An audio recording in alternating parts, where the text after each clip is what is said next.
Hey hi everyone, welcome back to my channel and good morning.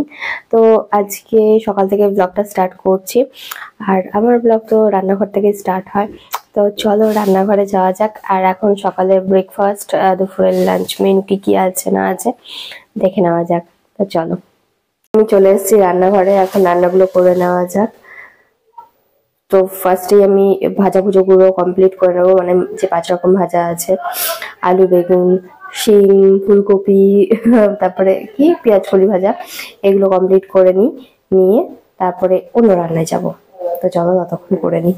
তো এখানে আমি সব সবজিগুলো কেটে নিয়েছি, মানে এখানে 5 রকমের ভাজা করব, বেগুন, ফুলকপি, আলু, এটা পেঁয়াজ কলি আর শিম ভাজা করব।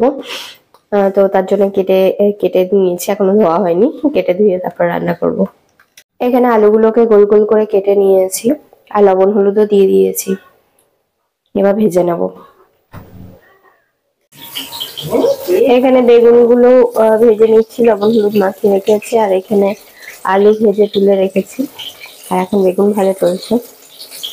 এখানে 5 রকমের ভাজা রেডি হয়ে গেছে, বেগুন, আলু, শিম, ফুলকপি আর পেঁয়াজ কলি ভাজা রেডি। আর এই দিকে আমি কেটে নিয়েছি টমেটো চাটনির জন্য। এবার চাটনিটা বসিয়ে দিই। চাটনি তো বসাবো, তার আগে করে নিয়েছি চা, মানে সকালে একবার চা না খেলে হয় না। তো চা আর বিস্কুট নিয়ে চলে এসেছি। তো এটা খেয়ে নিই, তারপর আবার রান্নাঘরে যাবো। চাটা খেয়ে চলে এসেছি আবারও রান্নাঘরে। এখন করব বার্থডে বয়ের জন্য ব্রেকফাস্টে আছে চাউমিন বা ম্যাগি। ম্যাগিটা করার জন্য আমি এখানে গাজর আর ক্যাপসিকামটাই ভেজে নিয়েছি। এখানে বিন, ফুলকপি কিছুই ছিল না, আর মটরশুঁটি দিয়েছি। আর ইপিটাকে ভালোভাবে সেদ্ধ করে নিয়েছিলাম, দিয়ে সেটা দিয়ে ইপি মশলা দিয়ে ভালোভাবে কষিয়ে নামিয়ে নিয়েছি।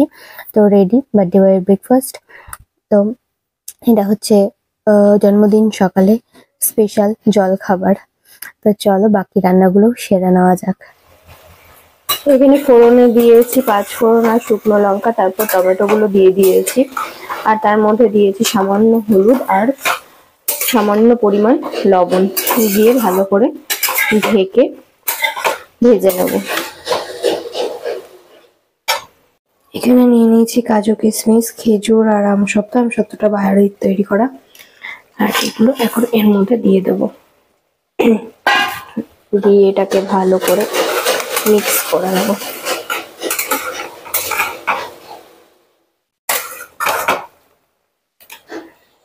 আর এর মধ্যে দিয়ে দিয়েছি বাতাসাটাকে এবার ভালোভাবে মিক্স করে নেব যতক্ষণ পর্যন্ত না গলে। তো ফাইনালি আমার চাটনি রেডি হয়ে গেছে। এখানে খেজুর, আমসত্ত্ব, কাজু, কিশমিশ দিয়ে আমি টমেটো চাটনি করেছি, আর এখানে আমি বাতাসা ইউজ করেছি। তো তোমরা চাইলে বাতাসার জায়গায় চিনিও ইউজ করতে পারো, কারণ আমার কাছে যেটা অ্যাভেলেবেল ছিল আমি সেটাই ইউজ করেছি। তো এই হচ্ছে ব্যাপার। আর এখানে আমি ফ্রাইড রাইসের প্রিপারেশন করছি। তো এখানে ফার্স্টেই আমি মানে ক্যাপসিকামটা লাল করে ভেজে তুলে নেব, মানে খুব বেশি লাল করব না। আর এখানে আমার সমস্ত কিছু ভাজা রেডিও হয়ে গেছে, গাজর, ক্যাপসিকাম, বিন, কিশমিশ, কাজুটা অনেকে ভেজেও দেয়, আমি ভেজে দিই না, আমার ভালো লাগে না, তো সেই কারণে আমি ভাজিনি। তোমরা চাইলে ভেজে নিতে পারো। আর এখানে আমি করছি চিকেনের প্রিপারেশন। চিকেনের আলুটাকে এইভাবে মানে হাফ হাফ করে কেটে ধুয়ে লবণ হলুদ দিয়ে লাল করে ভেজে তুলে রাখবো। আর সেই সেম তেলে গোটা গরম মশলা, তেজপাতা আর জিরে ফোড়ন দেবো। গোটা জিরে ফোড়ন দিয়ে এখানে কুচিয়ে রাখা পেঁয়াজ, টমেটো দিয়ে দেবো, দিয়ে লাল করে ভেজে বাকি প্রসেসটা দেখার জন্য তোমাদেরকে শর্টস এর জন্য অপেক্ষা করতে হবে, ওখানে ফুল রেসিপিটা আসবে, অবশ্যই দেখো কিন্তু। তো এখানে চিকেন কারি রেডি। এখানে খুব বেশি ঝোল করিনি, মোটামুটি করেছি। আর এখানে করেছি মাছের মাথা দিয়ে মুগের ডাল। তো এটাই ছিল আমার লাস্ট মেনু। তো এই হচ্ছে মাছের মাথা দিয়ে মুগের ডাল, এর রেসিপিটা শর্টসে আসবে, ফুল রেসিপি, তো দেখে নিও তোমরা সবাই। আর এই হচ্ছে লাঞ্চ থালি, মানে বার্থডে স্পেশাল লাঞ্চ থালি। তো এখানে 5 রকমের ভাজা রয়েছে, ফুলকপি, পেঁয়াজ কলি ভাজা, আলু, আর হচ্ছে শিম ভাজা রয়েছে। আর এখানে মাছের মাথা দিয়ে মুগের ডাল, এখানে তেলাপিয়া মাছের ঝাল, চাটনি, সরি চিকেন কারি, আর চাটনি রয়েছে। তো কেমন হয়েছে সবাই জানিও। আর বার্থডে বয়কে অবশ্যই উইশ করে দিও, যদিও বার্থডে চলে গেছে। তো যাই হোক, আজকে ভিডিওটা এখানেই শেষ করছি। দেখা হবে নতুন একটা ভিডিওর সাথে। আমার ভিডিও ভালো লাগলে চ্যানেলটা অবশ্যই সাবস্ক্রাইব করো, লাইক কমেন্ট শেয়ার করো।